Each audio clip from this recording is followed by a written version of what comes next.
Solvents جن میں سفید اسپرٹ، پیٹرولیم نیفتا اور منرل ٹاپین آئل شامل ہیں اسے 80 روپے فی لیٹر فیڈرل ایکسائز ڈیوٹی عائد کر رہے ہیں۔ یہ اشیاء پیٹرولیم ڈیولپمنٹ لیوی کے دائرے سے باہر آتی ہیں، لیکن انہیں تیل میں ملاوٹ کے لیے استعمال کیا جاتا ہے۔ اس ملاوٹ کی وجہ سے ہر سال لاکھوں صارفین کی گاڑیاں اور مشینری خراب ہوتی ہے۔ اس کی وجہ سے تیل کی مصنوعی فروخت کرنے والے دیانتدار تاجروں کو ایسے بددیانت تاجروں سے مقابلہ کرنا پڑتا ہے جو ملاوٹ شدہ تیل فروخت کرتے ہیں۔ ہمارا دوسرا اقدام معاشی بوجھ کی تقسیم سے متعلق ہے۔ ہم درآمد کرنے والی جو گاڑیاں درآمد ہوتی ہیں اس میں 2000 سی سی سے بڑی اور 3000 سی سی تک کی ایس یو ویز پر فیڈرل ایکسائز ڈیوٹی عائد کر رہے ہیں۔ 3000 سی سی سے بڑی گاڑیوں پہ بھی ہم ڈیوٹی بڑھا رہے ہیں۔ اس ٹیکس کا اطلاق 2 کروڑ سے مہنگی لگژری ای وی پر بھی ہوگا۔ اس کے جو ایگزیکٹ ریٹس ہیں وہ ہم بعد میں اس کو اناؤنس کریں گے۔ جناب اسپیکر، اس ضمن میں ایک اور ریلیف میجر کے تحت بزنس کلاس میں غیر ملکی سفر پر عائد فیڈرل ایکسائز ڈیوٹی کو ختم کرنے کی تجویز ہے۔ یہ مراعات یافتہ طبقہ کے لیے کوئی رعایت نہیں بلکہ اس حقیقت کا اعتراف ہے کہ پاکستان اپنا معیشت کو درکار سرمایہ کاری اور شراکت داری کے لیے ایک پرکشش ملک بن سکے، جو ہماری اقتصادی پالیسی ترقی کے لیے ضروری ہے۔ جناب اسپیکر، آٹو سیکٹر ہماری معیشت کے اہم شعبوں میں شمار ہوتا ہے۔ اہم شعبے کی ترقی کے لیے گزشتہ ایک دہائی میں ترقیاتی پالیسی متعارف کروائی گئی جس سے صنعت کو فروغ ملا اور ملک میں وہی ایمز اسمبلرز کی تعداد بڑھ کر 118 ہو گئی۔ ان میں ٹریکٹرز، موٹر سائیکل، مسافر گاڑیاں اور کمرشل گاڑیوں کے مینوفیکچر شامل ہیں۔ نئی مینوفیکچرنگ پلانٹس اور جدید ٹیکنالوجیز میں نمایاں سرمایہ کاری ہوئی ہے جس سے اس شعبے میں مسابقت بڑھی ہے اور شعبے میں ماڈرنائزیشن ہوئی ہے۔ اس وقت ایک نئی آٹو سیکٹر پالیسی وزیر اعظم پاکستان کی تشکیل کردہ کمیٹی کے زیر غور ہے، جس کی تفصیلات وزیر اعظم اور وفاقی کابینہ کی منظوری کے بعد پارلیمنٹ کے سامنے پیش کی جائیں گی۔ البتہ میں اس چیز کا اعلان کرنا ضروری سمجھتا ہوں کہ الیکٹرک موٹر سائیکلز، رکشوں، گاڑیوں اور بسوں پر موجودہ رعایتی نظام اگلے سال بھی برقرار رہے گا۔ اس سلسلے میں درآمد کیے جانے والے الیکٹرک ٹرکوں پر بھی 1% سیلز ٹیکس کی سہولت فراہم کرنے کی تجویز ہے۔ تاہم حکومت کی کوشش ہے کہ ان سہولیات سے انتہائی مہنگی الیکٹرک گاڑیاں فائدہ نہ اٹھا سکیں۔ صحت کی سہولیات کی منصفانہ فراہمی اور عوامی فلاح و بہبود کے لیے ہماری وابستگی غیر متزلزل ہے۔ کینسر جیسی موذی امراض کی وجہ سے پاکستانی خاندانوں پر پڑنے والی شدید مالی اور جذباتی بوجھ کو مد نظر رکھتے ہوئے ہم نیشنل ٹیرف پالیسی 2025-30 کے تحت ایک نپی تلی اور مؤثر علاج کی سہولت متعارف کرا رہے ہیں۔ مجھے یہ اعلان کرتے ہوئے خوشی محسوس ہو رہی ہے کہ ہماری حکومت کینسر اور دیگر بیماریوں کی ادویات کی مقامی تیاری میں استعمال ہونے والے 100 سے زائد اقسام کے خام مال پر کسٹمز ڈیوٹی مکمل طور پر ختم کر رہی ہے۔ اس اقدام کا مقصد ملک بھر کے تمام شہریوں کے لیے جدید اور خلوصی علاج زیادہ سہل اور قابل رسائی ممکن بنانا ہے۔ جناب اسپیکر، ہماری حکومت نے ملکی کی صنعتوں کو گلوبل ویلیو چینز میں شامل کرنے اور کاروبار کرنے کی لاگت کم کرنے کے لیے پچھلے سال ایک جامع نیشنل ٹیرف پالیسی کے پہلے مرحلے کا آغاز کیا۔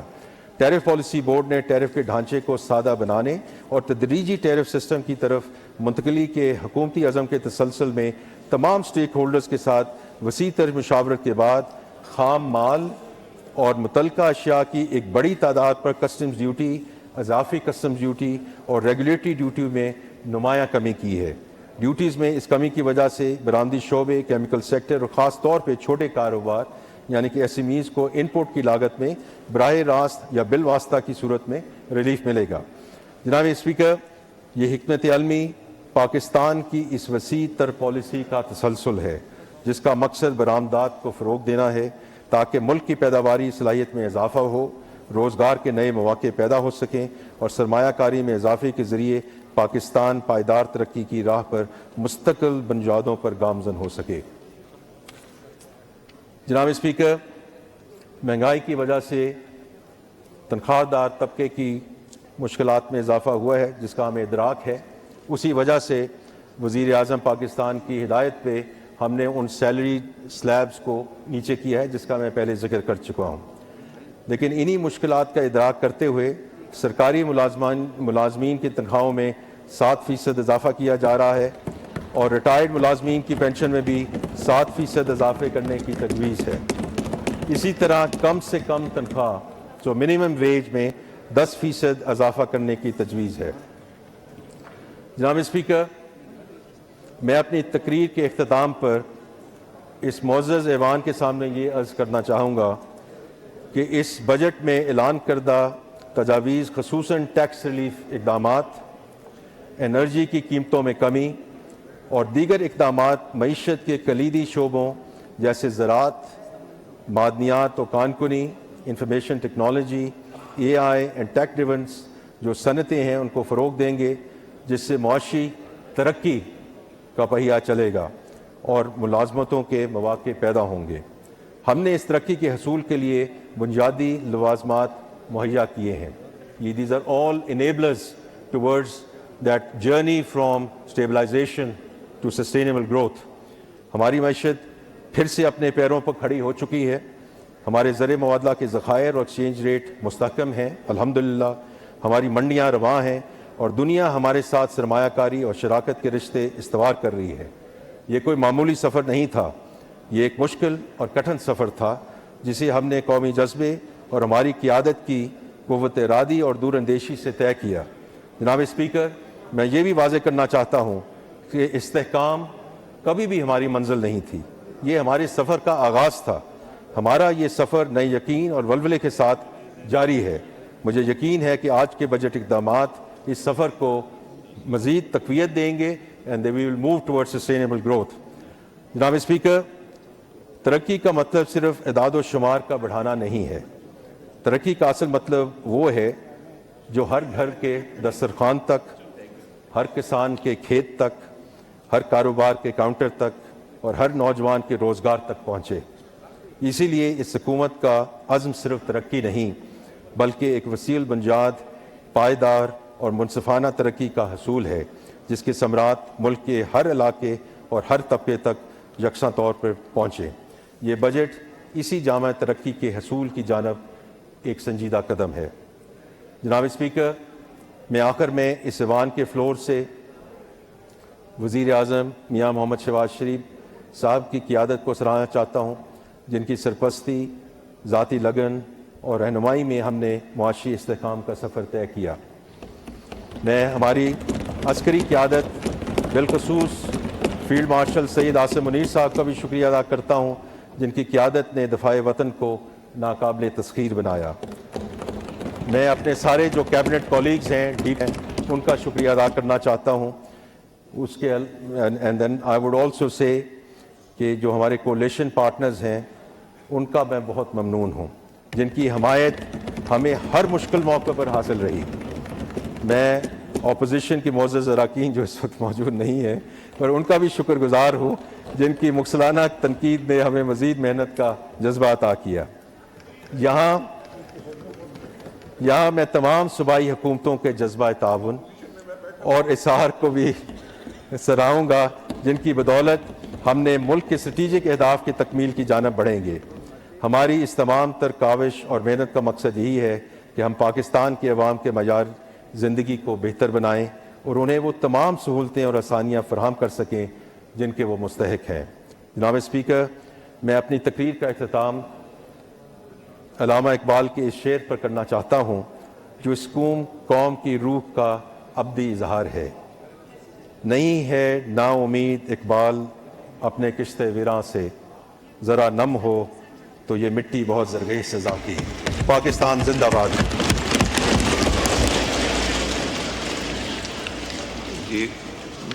بجٹ سپیچ اپنے اختتام کو پہنچی. وزیر خزانہ محمد اورنگزیب نے ایک طویل بجٹ سپیچ کی اور اس میں انہوں نے اگلے سال کی پوری پلاننگ، اپنی اسٹریٹجی اور وہ تمام فسکل ٹارگٹس پیش کیے. ان تمام رعایتوں کا اعلان کیا جو کہ اب اگلے سال حکومت دینے جا رہی ہے. بطور مجموعی یہ بڑی زبردست سپیچ رہی ہے. ابھی اس کی ڈیٹیلز بھی ہم آپ سے شیئر کرتے ہیں، جس میں سب سے پہلے تنخواہ دار طبقے پر ریلیف کا ذکر آتا ہے، جس میں انہوں نے ٹیکس سلیبز میں کمی کی، 2 ٹیکس سلیبز کا اضافہ کیا، لیکن جو پہلے سے آیا اس میں اچھی خاصی کمی کی گئی ہے. اب اس میں تنخواہ دار طبقے پر جو جو سر چارج عائد تھا وہ مکمل طور پر ختم کر دیا گیا ہے.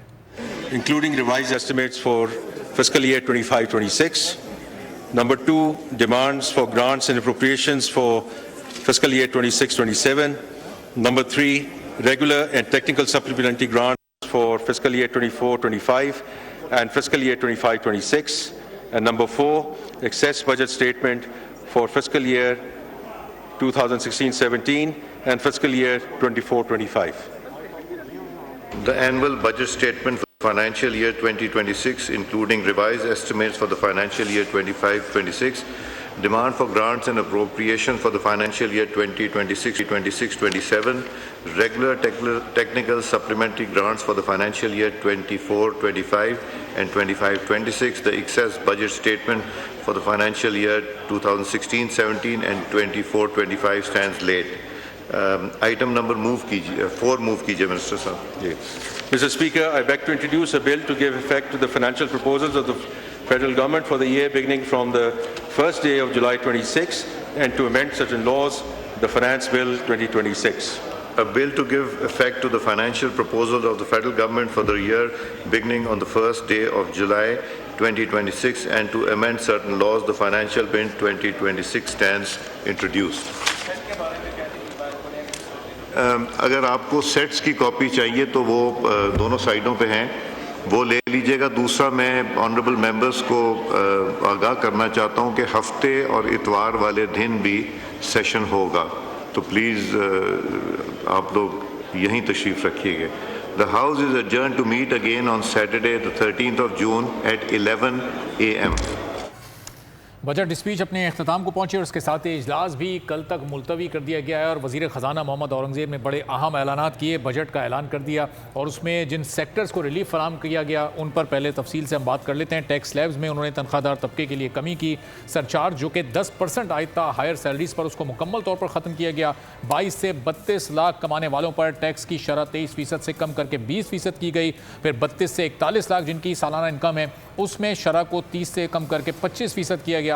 41 سے 56 لاکھ تک کے جو انکم رکھتے ہیں وہ 35 سے اب 29% ٹیکس ادا کریں گے اور 56 سے 70 لاکھ تک جو لوگ ہیں وہ 35% ٹیکس ادا کر رہے تھے, 3% کی کمی کے ساتھ اب وہ 32 لاکھ ٹیکس ادا کریں گے. پھر کاروباری طبقے کا نمبر آتا ہے جس میں بڑے اعلانات کیے گئے. سپر ٹیکس جو کہ ایک دیرینہ مطالبہ تھا بزنس کمیونٹی کا کہ اس کو ختم کیا جائے, کم کیا جائے, تو 15 کروڑ سے 50 کروڑ تک آمدنی کے 6 سلیبس پر عائد سپر ٹیکس جو 1% سے 7% تھا اس کو مکمل طور پر ختم کرنے کی تجویز ہے. چونکہ ابھی اس بجٹ کی منظوری ہونی ہے, ابھی صرف یہ اسمبلی کے اجلاس میں پیش ہوا ہے, ابھی یہ منظور نہیں ہوا ہے. 50 کروڑ سے زیادہ آمدنی پر سپر ٹیکس 10% سے کم کر کے 8% کرنے کی تجویز ہے, تو کاروباری طبقے کو بھی ایک اچھا خاصا ریلیف فراہم کرنے کی کوشش کی جا رہی ہے. پھر اس کے بعد آئی ٹی ایکسپورٹ کا نمبر آتا ہے جس میں 0.2% FTR کی میعاد جو کہ 30 جون اس سال ختم ہو رہی ہے, اب سے کچھ دن بعد, یہ 18 روز کے بعد, اس کو اگلے 3 سال تک جاری رکھنے یعنی برقرار رکھنے کی تجویز سامنے آئی ہے. اور پھر اس کے بعد جو تاجروں کے لیے بڑا اہم اعلان ہوا ہے فکس ٹیکس سسٹم کا, یہ ایک نیا سسٹم ہے جس کو متعارف کروانے کی تجویز سامنے آئی ہے. اب اس میں 20 کروڑ یا اس سے کم آمدن والے اپنی سیلز کا, سالانہ سیلز کا 1% ٹیکس کی مد میں ادا کریں گے اور اسی ٹیکس میں وہ اپنا ود ہولڈنگ ٹیکس بھی ایڈجسٹ کروا سکیں گے, لیکن گوشوارہ جمع کروانے وقت انہیں 25,000 روپے کم از کم جمع کروانے ہوں گے. آڈٹ نہیں ہوگا, پوچھا نہیں جائے گا کہ آمدنی کے ذرائع کیا ہیں, کسی بھی طرح کا کوئی آڈٹ نہیں ہوگا, لیکن گوشوارہ جمع کرواتے وقت انہیں 25,000 روپے جمع کروانے ہوں گے. ایگزیکٹلی, سرکاری ملازمین کے لیے بھی تنخواہوں میں 7% تک اضافہ پیش کیا گیا ہے. اس کے ساتھ ساتھ پینشن میں بھی 7% اضافہ کیا جائے گا, یہ بھی ان کی جانب سے واضح کیا گیا. انہوں نے کہا کہ سب سے زیادہ منافع بخش سرمایہ کاری ہماری حکومت کی جانب سے کی گئی ہے. پچھلے ادوار کا بھی انہوں نے یاد دلایا اور اس دور کے حوالے سے بھی گفتگو کی. انہوں نے کہا کہ ہم نے نوجوانوں کے لیے بے پناہ راستے کھولے ہیں, خاص طور پہ اگر ہم آئی ٹی سیکٹر کے حوالے سے بات کریں, اس کے حوالے سے پالیسی ریٹ 22.5% سے کم ہو کر 11% پر آ چکا ہے. مہنگائی کی شرح 38% سے کم ہو کر سنگل ڈیجٹ میں آ گئی ہے اور ملک میں جو پیداواری صلاحیت ہے اس کو بڑھانے کے لیے بین الاقوامی منڈیوں تک رسائی کس طرح سے آسان کرنی ہوگی. احتشام صاحب ہمارے ساتھ ہی موجود ہیں, دیگر پینلسٹ بھی ہمیں جوائن کر رہے ہیں, ٹرانسمیشن کا سلسلہ جاری ہے, ان سے بات کریں گے. احتشام صاحب اور اس کے علاوہ HM شہزاد صاحب بھی ہمارے ساتھ اسٹوڈیو میں موجود ہیں. اب احتشام صاحب, اوور آل اگر ہم دیکھیں اپنے پرسپیکٹو سے, جس طرح سے ہم ماضی میں دیکھتے آئے, کافی حد تک ایک مطمئن بجٹ یہ نظر آ رہا ہے, کیونکہ جو سپر ٹیکس ہے وہ کم کیا گیا. سیلریڈ کلاس کے حوالے سے بار بار آواز اٹھ رہی